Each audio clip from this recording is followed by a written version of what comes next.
Watching Kyle's unboxing videos again? Yeah, he always finds the coolest...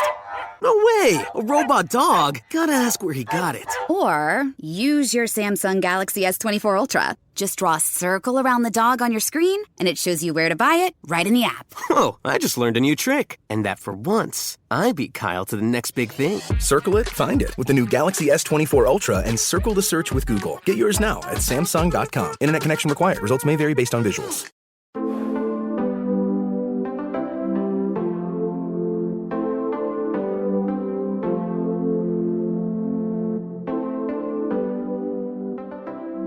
How old were you when you first carried a weapon? I was 13 years old. I'm representing change. I'm trying to heal, trying to plant seeds and instill self-worth. You've been in ER, The Shield, Cold Case, Criminal Minds, Shameless, and now you're Creeper in the... Mayans. Yeah, Mayans MC. It's a spinoff of Sons of Anarchy. Yeah. You go to this street and don't go past it. You go to this block, you don't go past it. 100%. 100%. And how's that determined?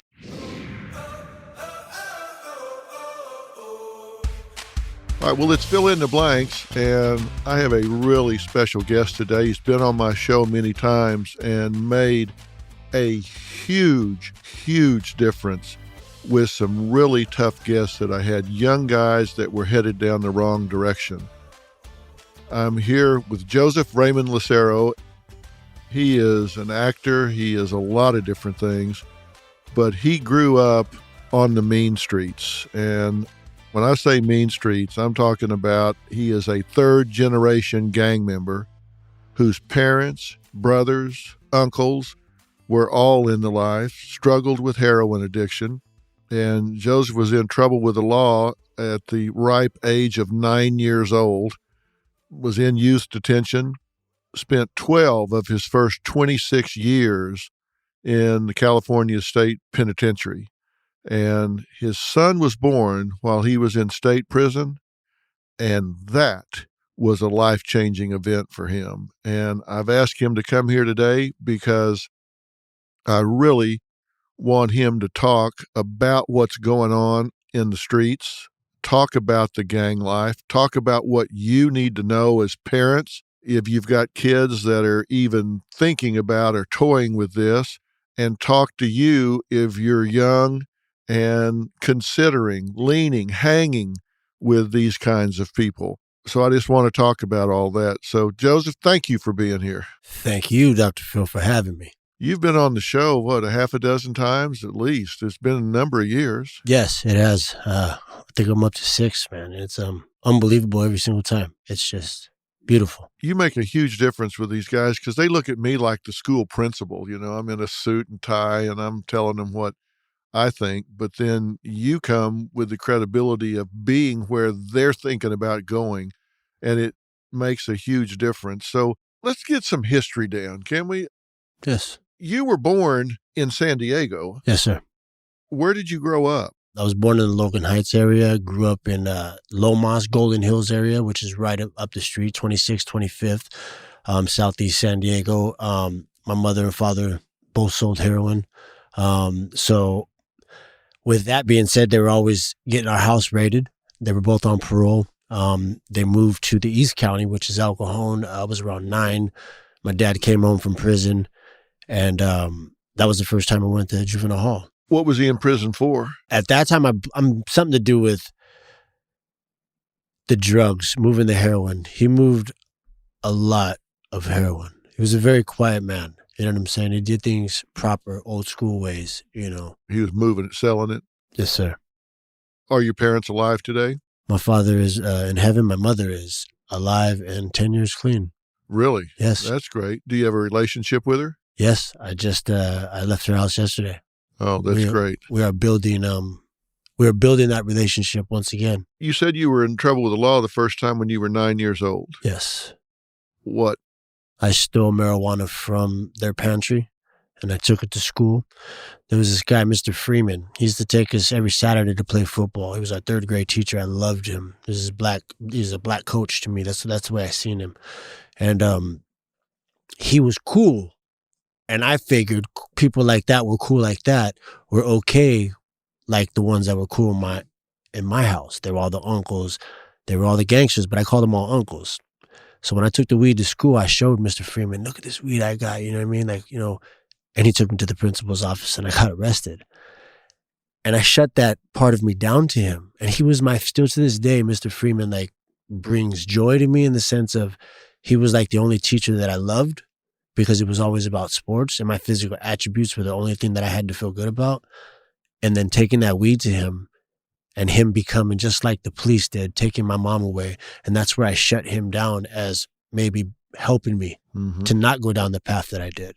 When you were growing up, I assume you say your dad was involved in heroin. Was he gangbanging at the time? Yes, he was. It was a different level of gangbanging. It wasn't the level of gangbanging that we see today where you post up on the streets. You know what I mean? He was on a different level. It was more of a money-making thing, but he had a lot of respect in the neighborhood because he did a lot of things. Now, when you hit the prison system, it's a whole different ballgame. You know what I mean? And my father was in and out of prison all the time, you know, and he had a lot of love and a lot of respect because he was a very committed man. Now, you were in youth detention, first time 9 years old, but then you were in youth detention on and off, right? Yes. When was the first time you were actually involved directly with a gang? I want to say about 10 or 11. We started off skateboarding. We called ourselves Team Tiny. Myself, Michael Nillis, Travis Seaman, Tyson Haynor. And that turned out to be my homeboy Trippy, my homeboy Smokey, my homeboy Silent. We went from being skaters to pretty much getting jumped all the time by all the gangs around. We finally said, F it. You know what I mean? We started our own gang. And when that happened, there was only like 5 or 6 of us. And now there's hundreds of them. You know what I mean? And it's still a going concern? It's still a going concern, yeah. I walked away from that years ago. Yeah. You know? When you say you were getting jumped a lot by gangs, what does that mean? You would be in their neighborhood? How did you intersect with these guys? To and from school, you know, you come across anybody that, you know, where you from, homie? You know what I mean? And basically, if you're not from your neighborhood, you're susceptible to an ass whooping, if not a shooting or a stabbing. Mm-hmm. At that time, we were still fighting, even though the guns were they were there. You know what I mean? To and from school, you would have shootouts. So sometimes we did school, and we couldn't tell you why we did school. You know what I mean? Or you didn't want to come to school. But it was hard to get to school sometimes. How old were you when you first carried a weapon? I was 13 years old. And I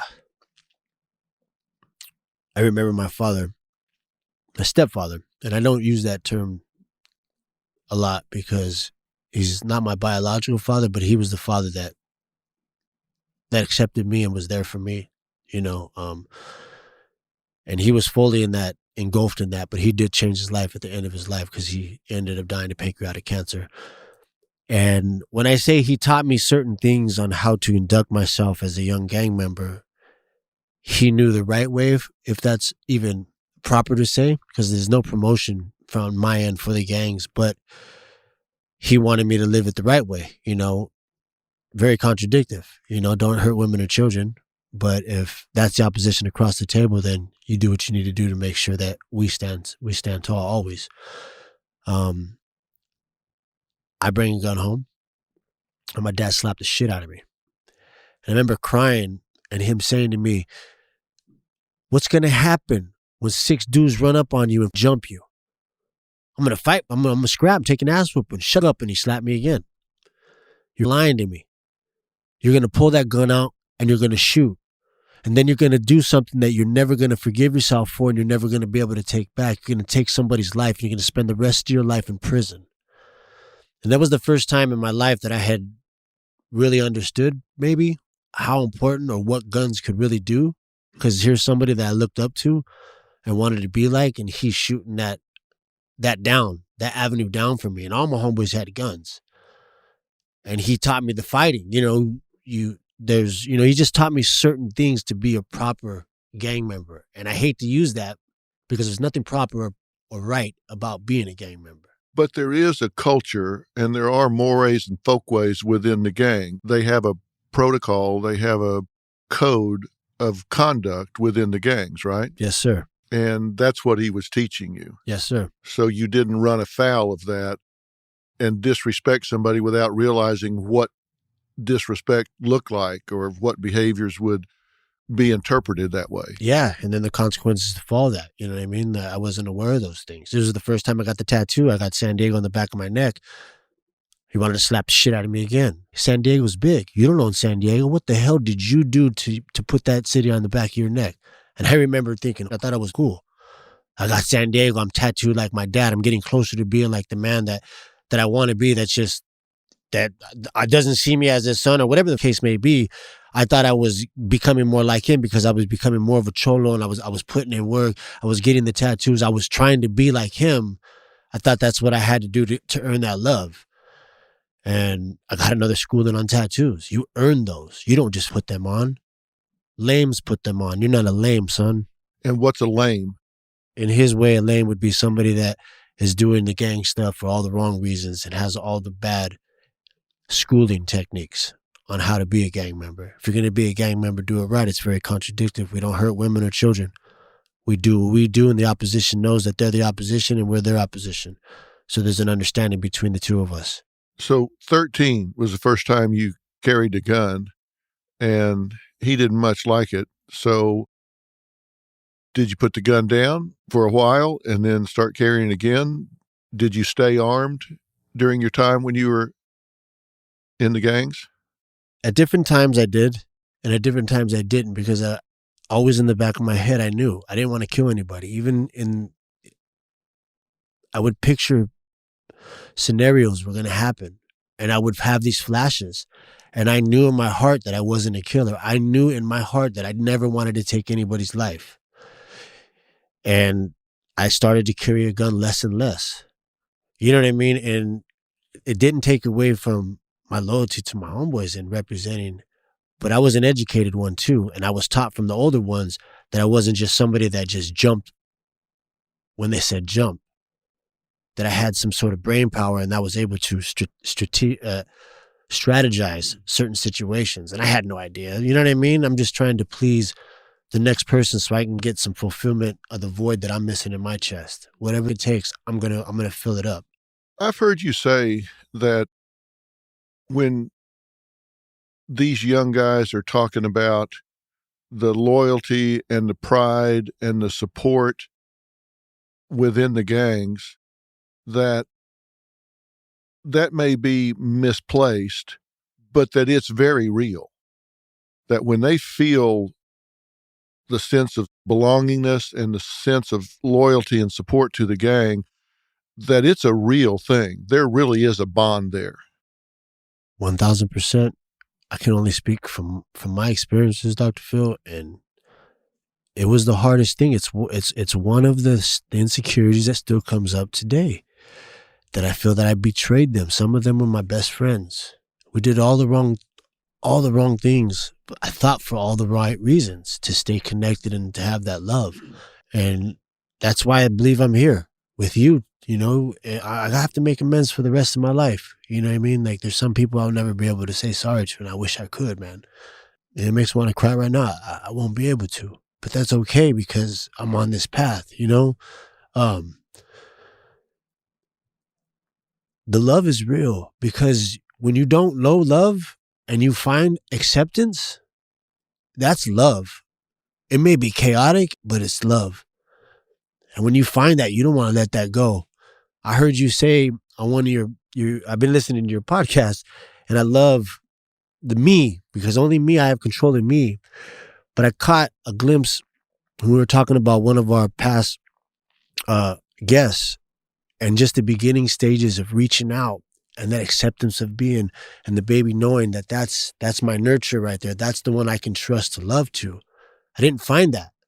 My mama loved me and I knew that, but I found that even more on the street because my mom's always going back to prison. My dad's always going back to prison. So it was on their terms to love me. In the streets, it was on my terms. It was on my terms with my homeboys. I was able to show them love that not even the police could take. Give me 20 years, I'll never tell. I'll do the time. I'll put in the work because I built that. Nobody could take that away but me. But me. That was my purpose for so many years. But I was just angry, resentful, insecure. I felt abandoned and I didn't know which way or how to run. But that love, man, that love was real. So you're not getting it at home. Then you go out and you bond with these guys, and it's like, we're all in this together. It's a brotherhood, and To that death. feels real. It was real. It was real. It, as we say it right now, I still feel it. Not the loyalty to it, but that it's real. Because some of them are dead. Some of them are in the Bay. Some of them are doing the rest of their lives and never able to come home because of what we believed in and what we started. And I wish they could find something that, and know even in there, if they have to stay in there for the rest of their lives, that they're worthy to change. You know what I'm saying? Like I still feel that loyalty to help them grow. Because what I feel, Dr. Phil, I feel alive. I haven't felt alive. Like the last 5 years, I've been more alive in my life. This month is like, I've been on your show 6 times, man. You have went out of your way to want me on your show. My insecurities run rapid. Fuck does Dr. Phil want me, Joseph Lucero? Why would you want me after all I've done? You know, and then I shut those down because I have healed that. But I have to embrace that. And I talk to my sponsor and I let the ones that I trust, and I know that these little, that I'm hitting with these demons again, that they're coming up because they're questioning it. Because I'm a self-sabotager. I get in my own way because I'm insecure sometimes. But that's the old me. Now I have people to have that support and hopefully work through that. But do you give yourself credit? Like, you and I've worked together, as you say, a half a dozen times with young men that were really on the precipice. They were on the edge of the cliff. And I mean, I've seen you come and just really give from the heart, really dig for these kids that you didn't know until you got here, and make a huge, monumental difference in their lives. Are you able to give yourself credit for that? Yes, in the sense of that I connected with them on their terms, not on mine. I found similarities. And to see the joy just a little bit, you know what I mean? Gabe rapping, Jason being able to go on his trip with his mom. Yeah. I still communicate with Chaz. This morning, he's all over my social media because he wants to call out this kid. And I simply hit him back with, no, it's not about judging, baby boy. We have to have the patience. It's not about the hood. It's about the pain in our chest. And 4 comments back. His last one was, you're right, big bro. Praying hands up, change is possible. And that reinforces that I'm doing, and I feel good about that because the young man started hostile. Wants to judge this man. You the same kid. You young Bieber looking. You know what I mean? But you have pain in your chest that nobody can contest that. And that's real. So that's all I wanted to tap into. I just find the similarities that I had as a kid. Does it feel strange to you that everybody around here on the Dr. Phil team has embraced you the way they have? It's unbelievable. It's unbelievable. Every time I walk in, I just smile. Like everybody's smiling. Like I'm just like, and then the moment you told, me that you wanted me back, that when my son was here, that's monumental for my son. Like that alone, his life we've been doing this, but then somebody of your stature saying, I would like you to meet with so-and-so and figure out something for this or that, for the future, whatnot. And that was just so beautiful. My son seeing that. And I was just like, my son's telling me, yeah, Pop, it's because of how you talk to us. Same way you talk to my friends, the same way you embrace that kid. And my son, like, who I left the first 6 years, 5 years, 8 months of his life, and abandoned him and his mother, and why I went to prison because I thought I was the tough guy, and had to leave her out there to raise him. And now we've built that relationship. Yeah, I talked to him that day, aside from you a bit. He's very proud of everything you've done and are doing. He was proud of you here that day. He's proud of his dad. And you're proud of him, I know. Oh, man. Now, let me ask you something. People wonder about this. You see the gangs, and you said it's different now where you call it post up on the streets. They spend a lot of time on the street, hanging out. Is it all about what? Are they doing drug deals? What are they doing on the streets? I mean, it's to each their own as far as the gangs. Every gang, every neighborhood has their own set of bylaws. They have their own cultural influences within every single neighborhood. So whatever's been passed down from the generation prior is usually what is running their train of thought and their belief system in the present. And that could be whatever. Kids coming from prison, bringing prison politics. Maybe they're just drug dealers and just want to get money to get out of the neighborhood, because you hear a lot of that too. And they're like, I just want out of the neighborhood. That's all you know how. I've gone into some of these neighborhoods when I was a case manager for Homeboy Industries, and I got 3 and 4-year-olds that can spell out gang signs with their fingers, but cannot write letters or numbers on a piece of paper, and that will not say any C words when they're speaking to me, or not say any B words when they're speaking to me. And that would blow me away, but it gives you a glimpse into not just their parents and their home life, but the community as well. And it's not necessarily a bad thing, because that love is real. It becomes bad when we start to promote the gang violence and we start to commit crimes and we start to victimize those around us, and we start to just have no respect for law and rights of others. That's what needs to be addressed and stopped. But that's not going to stop until, I believe, it's a mental health issue with our youth, with our adults. And if we understood where the pain came from, these kids could take that as a class, younger than young, you know what I mean? And be able to embrace that. They would get fundamental skills, fundamental daily skills, moment by moment skills, which I think are more important than 2 + 2 right about now, because the way our youth is just running from us. You know what I mean? Like it's sad. Like it breaks my heart. I'm so blessed to be in my kid's life. My kids have both their parents. It breaks my heart, these other kids that my daughter befriends, and they don't have that.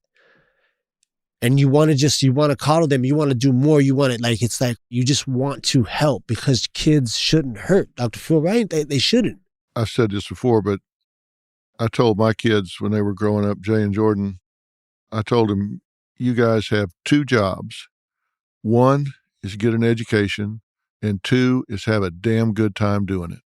Kids are supposed to be joyful. They're supposed to have fun. They're supposed to laugh, and they're supposed to feel safe and have a good time and get their education to prepare them for the next level of life. Kids aren't supposed to be in pain and be afraid and, fighting for their life. That's just not part of the equation, but it is for a lot. Let me ask you something. Staples Center, for example, in LA, or, any, big arena in any city, but we'll use Staples because we're in LA. If a citizen, some guy from the suburbs and his wife or girlfriend, kids, let's say they're going to Staples and, they park 5 or 6 blocks away. And so they're walking through some neighborhood where gang members are posted up. Are they at risk? This day and age, you're always at risk, right? But usually the Latino gangs, they won't, as a gang member, want to mess with them, especially if there's kids or women. Now, the dope fiend in them, you got to remember, gang members are criminals. Not all criminals are gang members, but every gang member I've come across is a criminal. So that's 2 different jackets you're wearing. You know what I mean? Right. So if I'm a gang member and a criminal, and I have sexual dysfunctions that nobody knows about, and then I use heroin as well. So when I go out and I see this lady walking by, I may not say nothing to the homies, let her go, but I may leave. I gotta go. And then I go rob that family. And then maybe I get my little taste because I'm sick in the head. And then I go back to the homies. Now I got money for my dope. And now I'm going to take the homies and go buy a gun, and we're going to go gangbang. I just committed 4 crimes in one. But when I get arrested for just the one, the shooting, I'm just a gang member. But I got sexual dysfunctions. I'm under substance abuse because I abuse that. And I'm addicted to a certain lifestyle. So that's like 5 different crimes in concert with each other. I'm not just a gang member. I'm not just a criminal. Does that make sense? But to answer your question as far as is that, I believe they are, but not to the fact that gang members want to hurt innocent people. No, it would be more if that was the case. I would think it would be more that they want the purse. They want to rob somebody. Yeah. Has it happened in the past? Yeah, and that gets checked really quick because gang members don't look to hurt innocent people, if that makes sense, and it's so contradictory. They look for other gang members because every gang member signs up, and when we sign up, whether we know it or not, we're signing our lives on to represent. That means to die for, to kill for some. This is a general question, and I'm sure it differs from gang to gang.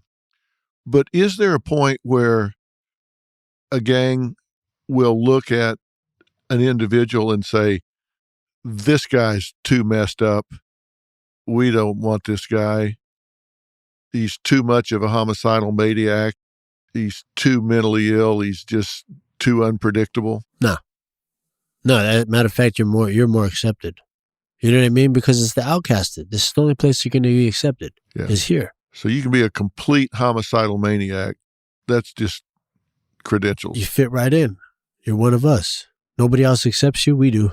That's interesting because you never know what they're going to do, right? No, you don't. And when do you really know that they are a homicidal maniac? After they've pretty much already been in the neighborhood and committed crimes. And then you're like, this fool's nuts. You know what I'm saying? This fool blasted in broad daylight, cameras right there. Like, then you're like, this dude does not care. Or this dude has got so much pain in his chest that he would do anything to earn his love or whatever the case may be. You create this persona, you don't want to let it go. And you don't want nobody to take it from you. And you're willing to die for it, or you're willing to spend the rest of your life in prison for it. And that's the sad part because you don't get another chance at life. We always hear about territories for the gangs. Is that a real geographical boundary territory? 100%. And there are streets that you go to this street and don't go past it. You go to this block, you don't go past it. 100%. 100%. And how's that determined? You read the walls. You call it graffiti and defacing property. I call it it's the Bible in that sense. I know where I'm at, so it tells me who's there, who's running this, and where not to go. You know what I mean? And that's part of the problem, I think, with the system is they stand to overstand rather than simply understanding that. And that would be something that you would use to help innocent people, quote unquote, know where they're walking, know where they're going. You know what I mean? Put some light on that so they're able to understand, like, hey, maybe you should stay away from it because it says it right here. If you got an air conditioning repair shop and it's in the wrong neighborhood, you just can't go there. You just can't go there. You can go there and people do it. It's kind of like, what's going on right now. People are going to travel and do what they're going to do anyways, but it's like, I wouldn't go there if I'm from a certain gang, and my family's not going to go to that side if my enemies go there. You know what I'm saying? Because now we've put ourselves in danger and our parents in danger, which they get put in danger without even knowing they're in danger. Do you have friends in other gangs? Yes. When you were in the gangs, did you have friends in the other gangs where you guys off to the side would be able to talk? Yes. I had a lot of homies from outside of my area because I was locked up a lot. So being locked up, I wasn't just locked up in San Diego. I was locked up in Arizona, Nevada, locked up here in Nellis. Then I went up to Paso Robles, Fred C. Nellis, YTS, and Ventura School for Boys. I graduated high school before I was 17 in California Youth Authority. Then I went to YTS, which is the youth training school in Chino. They shut that down, I believe. And then I came home July 24th, 1996. And 20 days later, faced with a lot of time. So if they're in the gang in the next geographical area, you just see them not in your area or not in theirs, just some neutral ground somewhere? Yeah. If there's no beef, see, gangs are they are very contradictory, man. And that's the best way to explain it, because 1 minute I'm shooting you and your whole neighborhood because we're enemies. And the next minute I'm giving you soaps, spreads, because you just rolled up to my block and I'm taking care of you. And this is the contradictiveness that would psychologically mess with us, because your neighborhood just killed 5 of my homeboys. All I care about is retaliation. But I'm in jail And now you're coming in, your gang's coming in, and because we represent a certain faction of California, I'm going to take care of you. But you just murdered 5 of my homeboys in the last year. I have to take care of you. So you're forced, in that sense, to conduct yourself in a certain manner, because the secret of success is what? The element of surprise. You know what I mean? Like, these things are fed to us. And it's a form of brainwashing to where we believe it. We believe it 1,000%. There's no question in it. So you're saying gangs that are competitive on the outside might merge inside prison To coexist, yeah. so they can have strength in numbers inside. Racial, along racial lines. Right. So it's along racial lines. It's along racial lines, yeah. Whether you're racial or not, it doesn't matter. You're going to run with your own. Bottom line. You in the minute you don't, you become the opposition. You know what I mean? Nobody wants to become the opposition because of death. But on top of that, you become the opposition. Then you lose everything you've built. Then you're right back to square one when you're that little kid with the void. You're just a big-ass kid with the void. Who do I become now? So you might be bonded in prison with somebody that you would be antagonistic to in the neighborhood. Oh, hell yeah, if not take their life. Yeah. If not taking their life, yes. And that works in prison.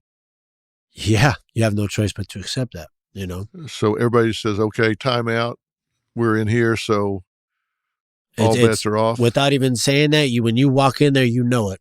And if you take anything into your own hands, you face consequences for that, When you walk in and you bond in along racial lines, does that keep you safe? It doesn't. Depends. It depends on what prisons you're in. You know what I mean? You got level 1s all the way to 180 designs. You know what I mean? Shoe designs. I mean, shoe programs are just no human contact whatsoever. You know what I mean? And it's just psychological warfare. They're trying to break you down. You know what I mean? Completely just deplete you and dehumanize you. But that's what we do in order to keep our minds sane. You know what I'm saying? Is that connection and the working out and some sort of discipline to keep sane in those moments. So you just watch each other's back. Pretty much. Yeah. But it's bull too, because the next person's always trying to take either take your place or get you out of their way. It's just it's that bucket, the crab in a bucket. So you were in for 12 years total, right? Yeah. What's the most serious crime that you did time for? 664-187. It was attempted murder on 3 people. Individual was shot, colostomy bag, be in a wheelchair for the rest of his life. And I faced 44 to life, doubled up, 88 to life on a second strike. My son was being born. There was one of the first 186 22A, 186 22B, one of the first to be charged under those new laws, which basically is a street terrorism act. It's a feds RICO act. They used it as for the state cases because there's no answer to gangs. So let's just lock them all up, and that has saved the world, So you were looking at 88 to life? Yeah. Second strike. How'd you get out in 12? I only did 6. I stayed in the county jail 2 years. I fought it. I got a deal. 2 individuals told on themselves in my case, and we drug it out. And when I watched all this deception, they were willing to let all of us go down for it. I started to question what I was standing for, what I was representing. And the birth of my son would eat at me every single day. I would cry in the county jail when nobody could see me at night in my cell. And I was fighting this battle with God. Like, I wanted to walk away from the gangs, but I didn't know how to. I want to leave it. I want to be a dad. I don't want to do this to my son. I don't want it because next thing you know, he's going to be my cellie in 20 years. Those are the things that I thought. Those are the things that I felt. And that was the seed planted for myself to start to change. And then all of a sudden I said, you know what, I'm done. And when I said I was done, I became the opposition. So be it. I had a purpose in life, to be a father, my son. I'm Katie Maloney, I'm 37, a divorcee, and I'm out here falling in love every day with myself. And I'm Dana Cathan, 33, former needy mess, and delusional Leo, but I've never been happier. Never been happier. You know that. Good. The foundation of this podcast is for people who want to live their life unapologetically. It's a safe space for anyone who's going through a transition in their life or just dealing with the regular bullshit. It's a religion. We're not saying that we're looking to start a coven, but that might be why we started But this we're not podcast. saying that. Join our cult. Community. The coven. Religion. Okay, let's just stick with community. Listen to the podcast. Listen to the podcast. How many members are in the gang you actually started now? I don't know the numbers now. I keep in contact with a couple of them because they've 200 or changed their 300? lives. I would say there's a couple hundred, definitely. Do they see you as a bad guy? Yeah, of course. I'm a traitor. I walked away. You know what I mean? That's okay. Because I would feel the same way about myself when you're representing that. Do you ever run across them? Yes. I was just in Costco yesterday in San Diego, and Droopy can look, somebody that I know. And it's funny you asked that because he was like, man, I ain't seen you in 20-something years, blah, blah, blah, blah, blah. He was saved, born again Christian, which was awesome, but right away, those little antennas, they don't never go away. They could be in dormant for 20 years. I hear that name and I'm just like, it's going to be problems, or it's somebody that has accepted me for who I am. If it's somebody that's still active and they saw you, would they be aggressive? They could be if they wanted to. If they wanted to, they could, of course, because they're representing the opposite of what I'm representing. I'm representing change. I'm trying to heal, trying to plant seeds and instill self-worth. I want people to find joy in life. And that's totally against what, we represented before. You know what I mean? We found love. Is it something you worry about? I'm aware of, I think it used to give me anxious, used to give me anxiety. But I owned up to it because I was like, they wanted to kill me when I was gangbanging. What's the difference now? Now I'm just doing something right. Yeah. This is no question. There's no turning back on this. You know what I mean? When were you released? April 8th, 2003. Tell me about Father Greg Boyle. Man, unconditional love. One of the first I've known. I met him in the California Youth Authority in the early 90s. He had brown hair then. And I didn't understand. I remember I was in Fred C. Nellis. I was in Roosevelt, and the guys in Taft used to, because it was Taft lockup, he used to go and visit him. And then on Sundays, there would be like 50 Mexicans shaking this priest's hand, and I always wanted to know why. So I ended up going and meeting him. And he has just this thing about him that he welcomes you in with this just feeling that I hadn't felt. And I still remember this feeling, and it was just weird. And I was just like, oh, he's an LA priest. Like, I'm always been respectful of God. Long story short, I seen him again right after the bombings in 2001. I was in the shoe, and it had been like I just seen him, because right away he's like, hey, son. He does not remember names, but when he says, hey, son, how are you? It melts you. Somebody remembers you, like in this world of shit that you're going through, somebody of his stature, like, wants to know how you're doing with that big grin of love. And he offered me a job when I came home from prison, and I started working for him, and my life just started to blossom. He showed me that I had a voice, that I had a story that needed to be told, and started doing me keynote speeches for him. And that's when I realized the power behind the story of redemption and why I should keep doing this no matter what, no matter how I feel or whatnot, that I need to keep doing this. Yeah, I don't know him well, but we've crossed paths, and he's got a bakery, right? Yeah. He's got the bakery, 130 West Bruno, LA, California, 90012. The Homegirl Cafe is there. They got a cafe in City Hall in LAX. They're doing good. They're doing great. Mental health has become huge. They are taking the front end of the mental health because they deal with whoever else doesn't want them. Homeboy Industries wants you. All the gangsters, the cholos, the ones that want out, we want you. Can't get a job somewhere else, come to Homeboys. And we've learned that it's not just a job, that taking off your tattoos and then let's get your child support and all your tickets taken care of. Let's get you an ID. Let's get your GED or your high school diploma. Let's get you a college, track if you want to get that. Let's get you into counseling, introduce you into mental health, and hopefully they embrace that and they're able to heal. They bring in from the father's point of view, from the mother's point of view. We have which my favorite group is Criminals and Gang Members Anonymous. And Criminals and Gang Members Anonymous is a 12-step program based on a lifestyle addiction. It's not just substance abuse, or it's a lifestyle addiction, which I think you would love, actually. Mm-hmm. But Homeboys is just one of a kind, and it's not going to be there forever, or at least Father Greg's not. That's sometimes the worry, Right, of course. So how did you get into acting? Well, I wanted to act since, as a kid. I would be everything else that was on TV that wasn't in my home. Like that's how it was. Even to becoming a gang member. I mean, I think about it was the role I ended up playing. And I played that like Joaquin Phoenix. You know what I mean? I embraced it to the 10th. But I got into it one day. Paramount came to Homeboy Industries. They were casting for Gridiron Gang. And they needed some real looking youth to play in Camp Kilpatrick up there in Malibu.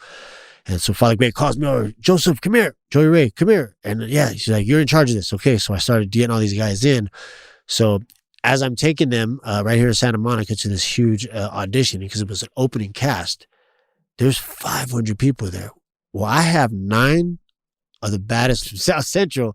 And I was like, I cannot leave these guys here. They're gonna, all these guys are, fake bandanas and they're coming for the part. You know what I mean?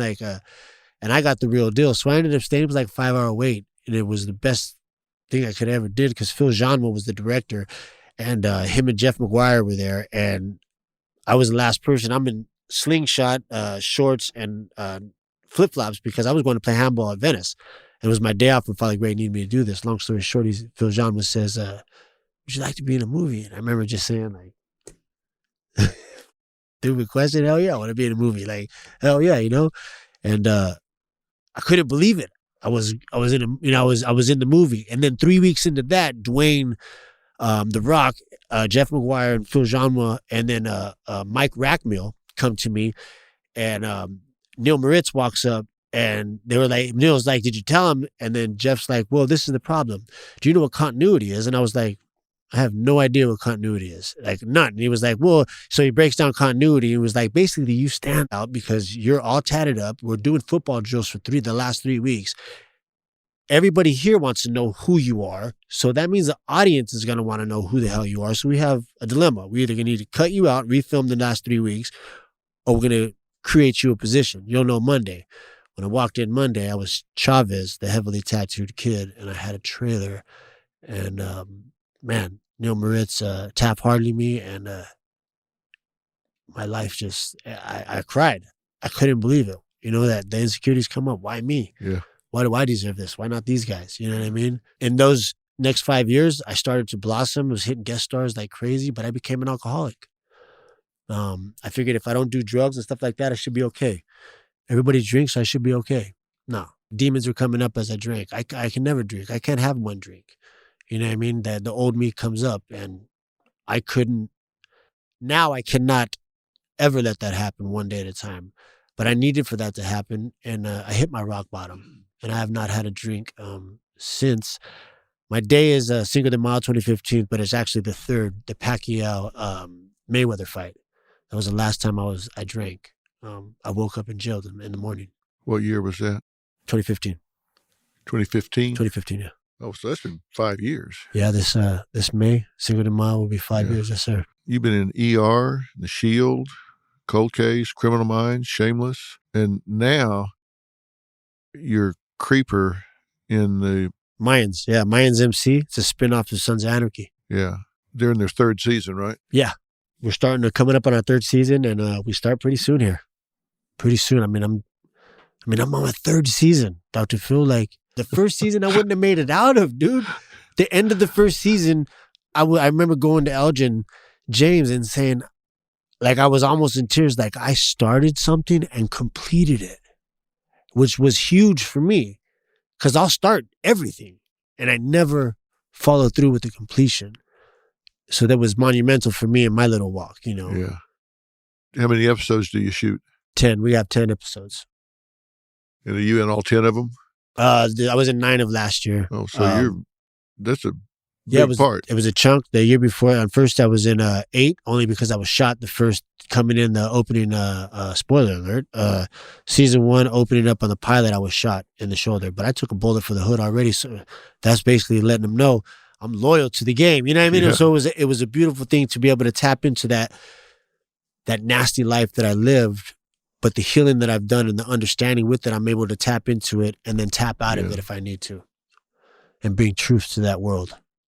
Well, tell me this, and we've talked about this on the show before, but if we've got people listening to this right now, whether they're young people that are thinking it's the cool, badass thing to do to get in the gang, or we've got parents whose kids are starting to dress like a gangbanger and starting to walk and talk and kind of take on the persona and are flirting with that life, what do you say to them? Say to the kid or the parent? The kid. It's not necessarily what I would say. It's we get to know him. You got to spend a day with a kid like that unless, you know, I got this sheet spread out for me the way you do it. So that's one thing, like, it's beautiful that you're able to do. When you have it cold and raw, you just have to listen. For me, I listen. And I will find a few things of similarities between us. And that's what lets me know the kid's pain or whatnot. And then I'm able to hopefully connect on that pain to where he'll give me some sort of ear, just a little bit, so I can hit him with something. And then whatever I can't give you a precise answer to that besides I listen, and their pain will speak to me if I'm truly tuned in and just listening. Like they will say something that I have felt and I can relate to, and I try to tap into that, and then hopefully build that relationship, because I can tell a kid what not to do, and he's going to shut down on me because I'm another authority figure judging the shit out of him and telling him what not to do. Because how many times have I worked with a kid that all he wants to do, Jason was the first one, I just listen to me. I want time with my mom. That was probably the toughest one, because I was that little boy that just wanted my mom. For me, it's building that relationship to hopefully when I do hit them, that they'll be more receptive, that rather than resistant, because they're already resistant. Everybody's judging them. They're scared. They're apprehensive. Walls up. Why would I bring it down? You know what I mean? And I know that and I accept that. So I have to be ready for that. So I try to just listen. I hope that answered. No, I think it does. The same thing you said when you were going that direction, because you weren't getting at home what you could get from the gang, the acceptance, the sense of belongingness and stuff. If these kids are looking at that kind of lifestyle, I mean, seriously looking at it, there's a reason. You know, the number one need in all people is acceptance. And the number one fear is rejection. If somebody is looking to fit in some way like this, it's because there's a void. They're not getting it somewhere else. And that's where they're vulnerable. Because if you feel loved and valued at home and you feel like you fit in, you belong, you're wanted, you're welcomed, and you go out onto the street and somebody says, well, you're welcome here, they're going to say, well, yeah, I'm welcome at home too. I mean, why do I need this when I've got people that love me at home? You know, I always say that to fathers about their daughters. They always say, you know, how do I keep my daughter from hooking up with some guy, getting pregnant early before she's ready to have a family or whatever? And I say, you do it by making her feel really special, making her feel valued, making her feel like a princess, making her value herself so much that she's not going to let some guy use her body as a playground. Because the truth of the matter is, if you as a father have told her she's special and wonderful and you love her, And she goes out and some guy says, "Hey, you're special and I love you." She said, "Yeah, I know. I've been hearing that since I was 2 years old. What else you got?" She's not going to be vulnerable to that. But if she's never heard it, never felt that way, the first guy that blows in her ear and says that, she's going to be drawn to that. And it's the same way, here. I mean, if somebody feels really loved and special at home, they're not going to be vulnerable to being drawn into this kind of lifestyle. Well said. That whole picture I can see, I'm seeing my daughter and the relationship we have. And that's the thing too, like I with the dads is, I don't want dads to be dads because it makes us feel so beautiful inside when we actually participate. And sometimes you don't have to participate the way our insecurities will shut us down from even trying. Like just being present and being there is sometimes just enough to start the process of healing or in a better direction. Yeah, I'll guarantee you, it's like being at their games and their recitals and stuff like that. They may not make a big deal out of you being there, but they sure notice when you're not. Yes. And, they may not want you standing up and embarrassing them and stuff like that, but when you're not there, that seat looks real empty. Yes. And that's the seat I used to always look up. And I already knew my parents weren't coming because they were in jail, but, you wished. Because I swear, Dr. Phil, I will say this with pride. My physical attributes are ridiculous. I should be playing pro ball somewhere. But it is what it is, right? You know what I mean? I'm blessed to be where I'm at. I wouldn't change it for the world. You know what I mean? I'm on fill in the blanks right now. You know what I'm saying? Like having a conversation with Dr. Phil, a man that made change possible. Well, tell me about your son. Joseph Raymond Lucero Jr. I met him, and he is an impressive young man. He's a good-looking young man. He's articulate. He's intelligent. He's got a presence about him. You've done a lot of right things with him. You and his mother have done a lot of right things with that guy. Yeah, his mama, I abandoned them the first 6 years of his life. His mama has never, not once abandoned him. You know what I'm saying? Any of the kids, she has stood up to that bottom line. So all that is entailed to her, and then she allowed me right back in her life as soon as I came home from prison because she knows what it's like, the importance of having both of us there. But him, I mean, he's had this temperament since he was born. Race has never been an issue. Majority of his friends, Black, white, Asian, like I love that. You know what I mean? Like he doesn't, I have to be with the Mexicans, or, you know what I mean? None of that is impressive to him. And spending sports since I came home from prison, because I always felt sports is something that is great for any young man or young woman. And his education, his mom he's never missed a meal. He's never not had a roof over his head. He's never not been told he's not loved. He's every single day of his life since he's been born, his mother has been there, and since I've been home from prison, I've been there, and it's the importance of having parents, I believe, in knowing that nourishment and love, you know what I mean? And he has blossomed by knowing that in his chest and having that. He graduated high school. Now he's graduated college. And even through college, he worked full time. Foot Locker, then Verizon. Now Verizon, he's 21. They want to make him the district manager. Yeah. The youngest one. But he sees other things in his future, but that demeanor and that poise that he has, but it's his humility and love for people that just blows me away. That he cares. And that you can't teach. You either have that or you don't. And he's got that. And I love that because he takes other people and their feelings into consideration before he makes his own decisions. And I don't know too many 21-year-olds that can do that. Yeah, no, he's impressive in that regard. How proud are you that he's done what he's done, gone to college, all of that? Oh, That's man. got to be something special for you. It's unbelievable, man. You can't put it into words. You can just let it flow down your eyes, down your cheeks. So tell me about this daddy-daughter dance right here. That's my baby Brooklyn Love Lucero. What did I do? I flew in and went straight to San Diego, got there in time for her, and she's like me.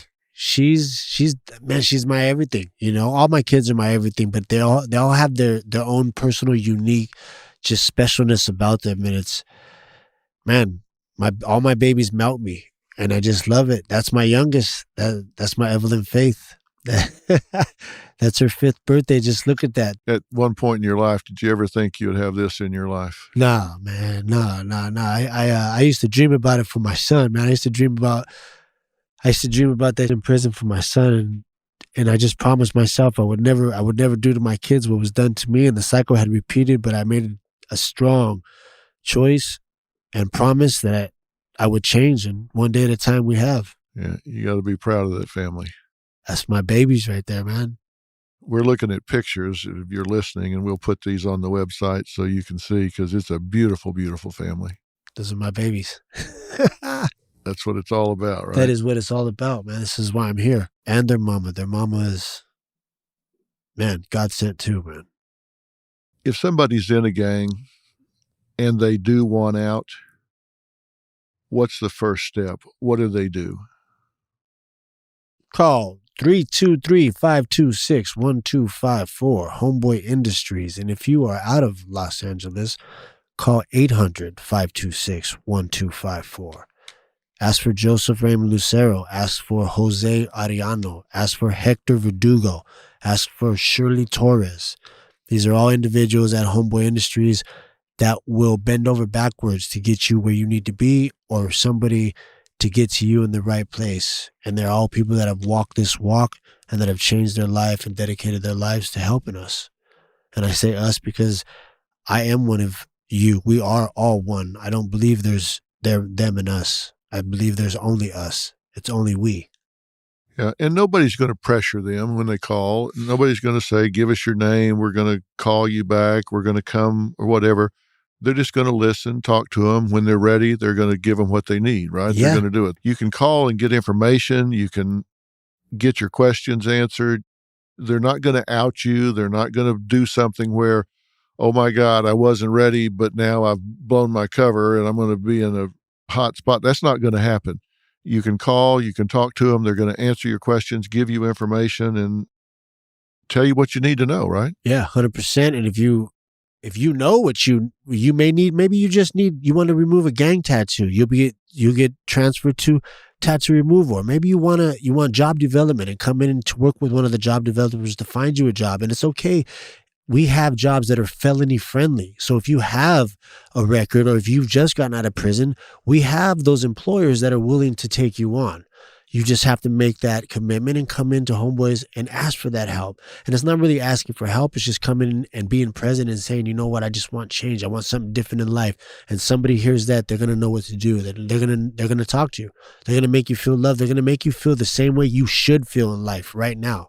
And if you don't, I apologize, but don't ever give up.